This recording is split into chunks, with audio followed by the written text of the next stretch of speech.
John Cornyn exposed the Democrats like never before. As we now know, there was a conspiracy to hide the president's true condition.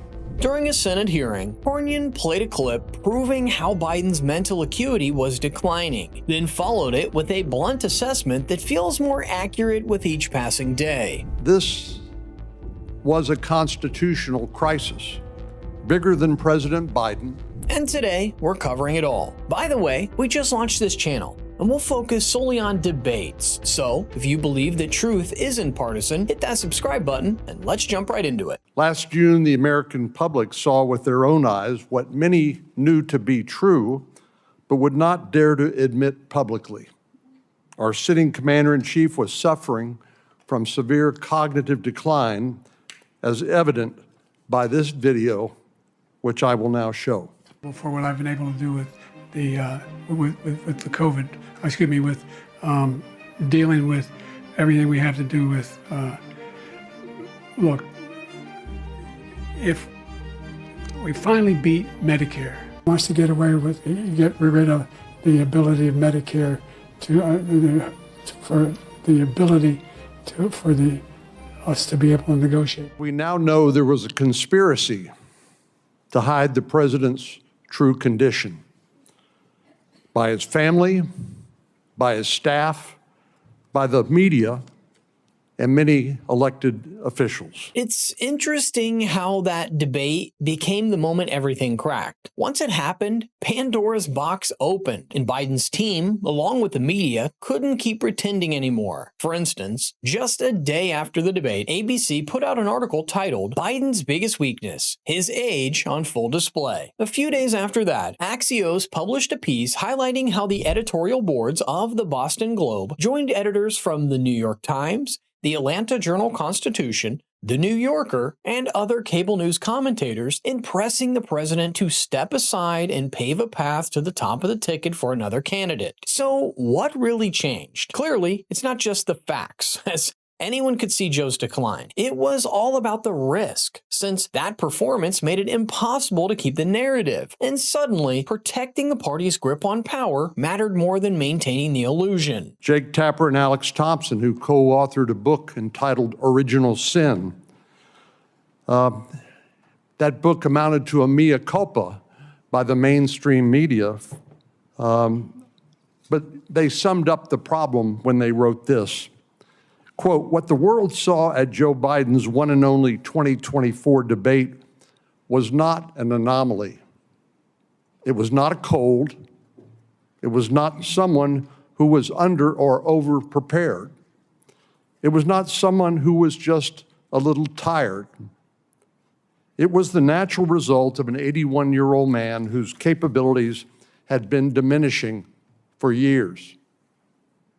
Biden, his family, and his team let their self-interest and their fear of another Trump term justify an attempt to put an at times addled old man in the Oval Office for 4 more years." Tapper's book is only useful in one narrow sense. It's based on more than 200 interviews, mostly with Democratic insiders, and what those sources admit is pretty damning on its own. Like Biden's inner circle shielded the president from his own cabinet secretaries in 2023 and 2024 as his health deteriorated. But here's the problem. Jake Tapper wasn't just an observer, since CNN played a role in the cover-up as well. And the network never seriously questioned Joe's mental state until party elites decided it was time to get rid of him. The House Oversight Committee also called in some of the top aides from the former administration, like White House spokesman Ian Miles, who spoke with Biden on just 2 occasions during more than the 2 years in his role. Cornyn followed up by raising the question about the constitutional implications of hiding a president's condition, and he made some valid points. So make no mistake about it,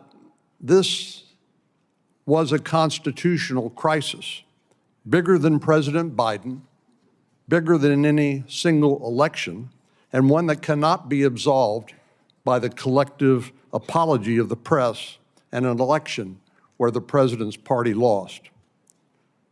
Current events, such as we are experiencing today in the Middle East, are a prime example of why we need a president with his full cognitive abilities.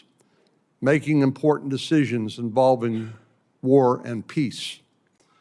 We should know, but we don't yet know, precisely what should happen when a president is unable to perform his or her constitutional duties.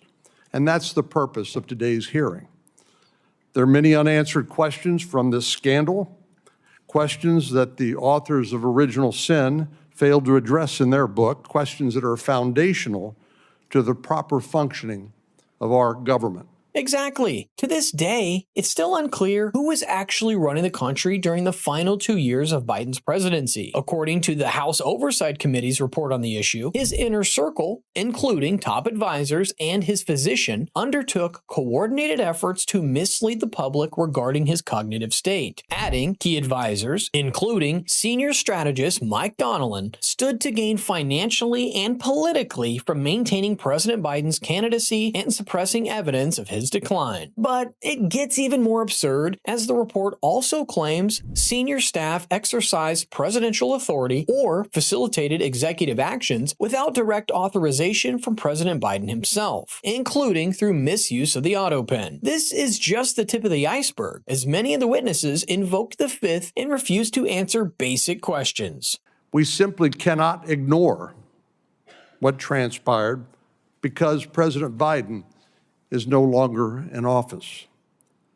With a compromised president, our government's very legitimacy and capacity to function was undermined. The American people paid a price, from President Biden's handling of the border crisis to the disastrous events we saw unfold in Afghanistan. It's absolutely imperative that Congress grapple with these difficult questions, no matter how much our Democratic colleagues would like to simply sweep it under the rug. We need to know who was in charge during the last months of the Biden administration. Was it his wife, his chief of staff, nameless others? None of these people were elected by the American people, nor were they authorized by the Constitution and laws of the United States to carry out the duties of the President of the United States. That's what it all boils down to, but the issue doesn't end with Congress. Even after the House Oversight Committee published its findings and referred the matter to the DOJ, there's been no visible action from Pam Bondi so far. And as Cornyn mentioned, the American people elect the president. So if the findings hold up in court, there has to be some accountability. Simply put, anyone who misused their position or exercised presidential power without proper authority should face consequences. Otherwise, nothing is stopping something similar from happening again in the future. Let me know in the comments your thoughts on the story. Don't forget to like and subscribe, and remember, keep thinking.